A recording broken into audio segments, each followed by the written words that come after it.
Salam to all my viewers. Today we will be discussing about respiration in organisms, which is a topic of class 7 science. So the story starts that Pujo was eagerly waiting for his grandparents who were about to reach to the town after a year. So he ran fast and went to the bus stop. After reaching there, he realized that he was breathing very fast. With that concept in mind, we will be studying about this chapter, that why do we respire, and in certain situations why do we start breathing faster. So the very first question arises, that why do we respire? So that is, why do we respire?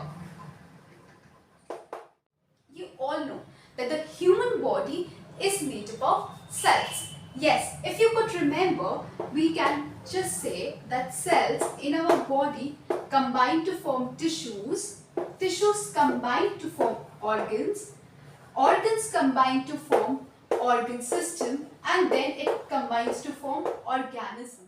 From this we could conclude that cells are the basic structural and functional unit of life. What are they? Basic structural and functional unit.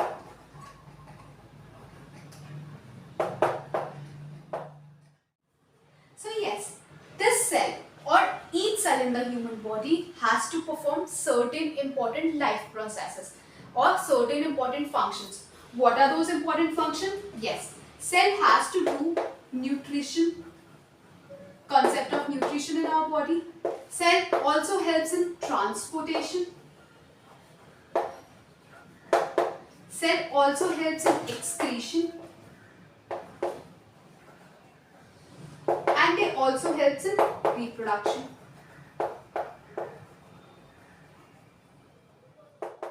So if I talk about all these four are the basic life process which every organism needs, and this basic life process is performed by each cell of our body. So to perform all these functions, what does the cell need? Cell needs energy. And from where do we get energy? कहाँ से मिलती है हमें ये energy? अब हम इस topic पर आते हैं. ये बहुत इंपॉर्टेंट टॉपिक है कि हमें काम करने के लिए एनर्जी तो चाहिए, और वो एनर्जी हमें मिलेगी कहाँ से? आप लोगों को पता है कि हम खाना खाते हैं. So when we eat food, our food has stored energy. Food के अंदर क्या है? एनर्जी है जो स्टोर्ड है. अब उस स्टोर्ड एनर्जी को हमारी बॉडी कैसे यूज करती है, हम ये समझेंगे. ये क्वेश्चन था कि हम रिस्पायर क्यों करते हैं? Why do we respire? So the answer comes, we respire to get energy from the food. How? Let's study. So for all this, first you need to understand the concept of breathing. What is actually breathing? ध्यान से समझिए. Breathing को हम बहुत easily कह सकते हैं, taking in of air and giving out of air. Which air? We know that air is a mixture of gases. So yes, I could say that breathing is a phenomena in which two concepts are done. Taking in of air, which is rich in, yes, I hope you all know, which is rich in oxygen. And the second point is giving out of air. Now which air or which gas? Yes, giving out of air which is rich in carbon dioxide. So we understood that breathing is a concept which involves two things. Taking in of air which is rich in, yes, oxygen, and giving out of air which is rich in carbon dioxide. Now this breathing helps every time in our body. And breathing and respiration are two entire different terms. तो breathing में बस इतना ही है कि आप air ले रहे हो जो ऑक्सीजन में रिच है, और आप एयर दे रहे हो जो कार्बन डाइऑक्साइड में रिच है.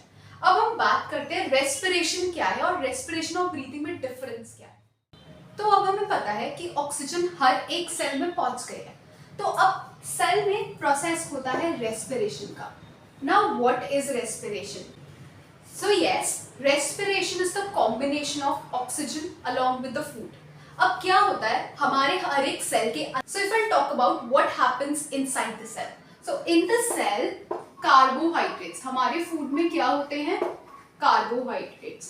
तो कार्बोहाइड्रेट्स जो फूड के अंदर है इसका एक फॉर्मूला भी आपको बताऊंगी। ग्लूकोज जो हम बोलते हैं, glucose is a form of carbohydrate, और हमारी बॉडी में जो ग्लूकोज होता है वो यूजुअली होता है C6H12O6। अब इस ग्लूकोज को साथ में क्या मिला सेल के अंदर, तो सेल के अंदर दोनों चीजें गई, ग्लूकोज जो हमारा कार्बोहाइड्रेट का फॉर्म है, प्लस साथ में क्या गया, ऑक्सीजन। और ऑक्सीजन को हम क्या बोलते हैं, O2, मींस फॉर्मूला की वे में क्या लिखते हैं, O2। So in the case of respiration हमारे सेल के अंदर ये दोनों चीजें जाती हैं। कौन सी दोनों चीजें, हमारा फूड जो कि कार्बोहाइड्रेट और ग्लूकोज है, और साथ ही में हर टाइम जो हम ब्रीदिंग कर रहे हैं सेल के अंदर क्या जा रही है, ऑक्सीजन। तो जब ये दोनों चीजें कंबाइन होती है, क्या होती है हमारी बॉडी के सेल के अंदर, बायोकेमिकल ऑक्सीडेशन। आप इस वर्ड को समझिएगा, बायो मतलब जनरल हमारी बॉडी से रिलेटेड, केमिकल फूड के अंदर केमिकल एनर्जी है, ऑक्सीडेशन ऑक्सीजन का ऐड होना हम बोलते हैं ऑक्सीडेशन।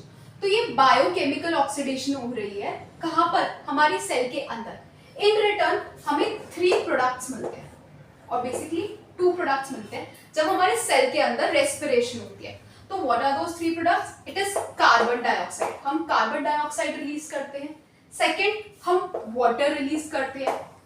थर्ड, हम एनर्जी रिलीज करते हैं। और आपको ये याद रखना है कि एनर्जी हम किस फॉर्म में रिलीज करते हैं, हमारी बॉडी में जो एनर्जी है वो रिलीज होती है ATP की फॉर्म। किस फॉर्म में रिलीज होती है, ATP हमारी एनर्जी यूनिट्स होती है। तो ये तो हमने पढ़ा रेस्पिरेशन के बारे में।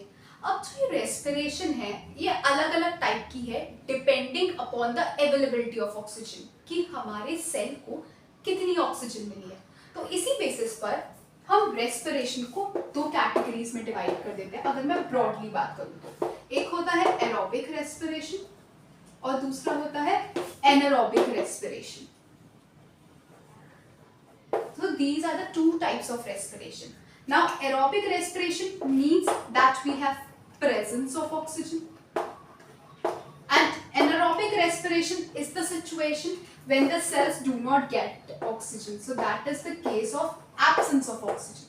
तो ये तो 2 टाइप की रेस्पिरेशन हुई। तो एरोबिक रेस्पिरेशन में क्या होता है, अगर हम बात करें सिंपल लैंग्वेज में, एरोबिक रेस्पिरेशन में ग्लूकोज और ऑक्सीजन कंबाइन करते हैं। So in the case of aerobic respiration, what happens? Glucose and oxygen combines to give the product like carbon dioxide, water, and energy. And if I talk about in the case of anaerobic respiration, glucose just breaks. How it breaks?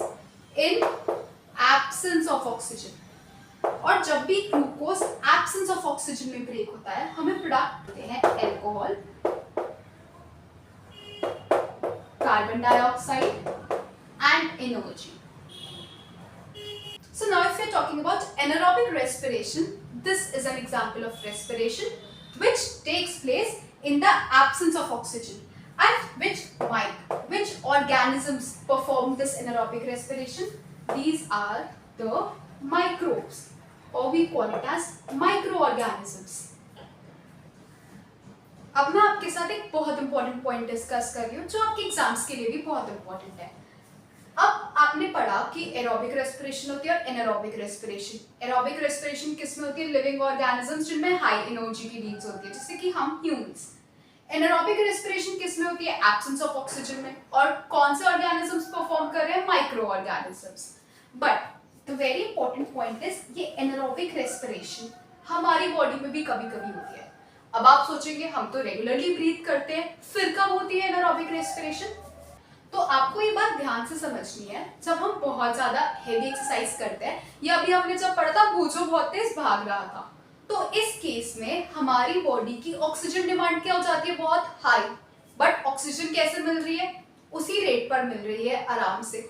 तो इस situation में जब oxygen की demand बहुत high हो तो हमारे हर एक सेल तक उतनी ऑक्सीजन नहीं पहुंच पाती जितनी चाहिए होती है। और इस केस में क्या होता है, हमारी बॉडी में कभी कभी एनारोबिक रेस्पिरेशन हो जाती है। तो ये कहाँ पर होती है, आपको ये याद रखना है, ये बहुत इंपॉर्टेंट क्वेश्चन है। मसल सेल्स में होती है। और क्या होता है, इसकी वजह से कभी कभी हमें क्रैम्प्स आ जाते हैं।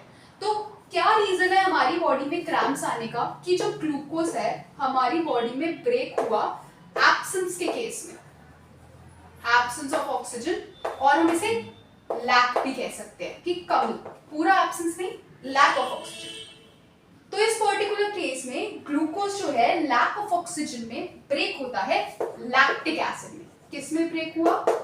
Lactic acid. तो जब ये लैक्टिक एसिड बन रहा है हमारे मसल सेल्स में due to accumulation of lactic acid, यही वर्ड होता है एक्यूमुलेशन। एक्यूमुलेशन मतलब इकट्ठा हो जाना। तो जब ये लैक्टिक एसिड हमारे मसल सेल्स में इकट्ठा हो जाता है, यही रिस्पॉन्सिबल है क्रैम्प्स के लिए, यही रिस्पॉन्सिबल है क्रैम्प्स के लिए। And this is the reason why athletes often suffer from cramps because of heavy exercise, they start breathing fastly and our body do not have that amount of oxygen. In that situation, what happens? Lack of oxygen occurs, and in the case of lack of oxygen, our body produces lactic acid, and yes, the lactic acid is responsible for causing cramps. तो ये reason था। अब इसे आप ठीक कैसे कर सकते हो, ये भी आप बात ध्यान रखिए। अब मसाज कराकर उस पर्टिकुलर पॉइंट पे जहाँ पर आपको क्रैम्प आया है, या फिर हॉट वाटर बाथ करके। For example, if your leg has suffered from the cramp, if you keep your leg in the hot water, what will happen? Your muscle will feel relaxed. And in that situation, your body cells will get enough amount of oxygen. When the body cells will get enough amount of oxygen, this lactic acid will again break up into carbon dioxide, water and energy, which will remove all the cramp or the deposition of lactic acid. So, today I have discussed about the respiration and its type. Thank you my viewers for giving your precious time. Hope you have learned something new, and if yes, do like the video. This is the first part of my video and there will be 2 more parts for this particular chapter. Do go to the description and check out our next video for complete information of this chapter.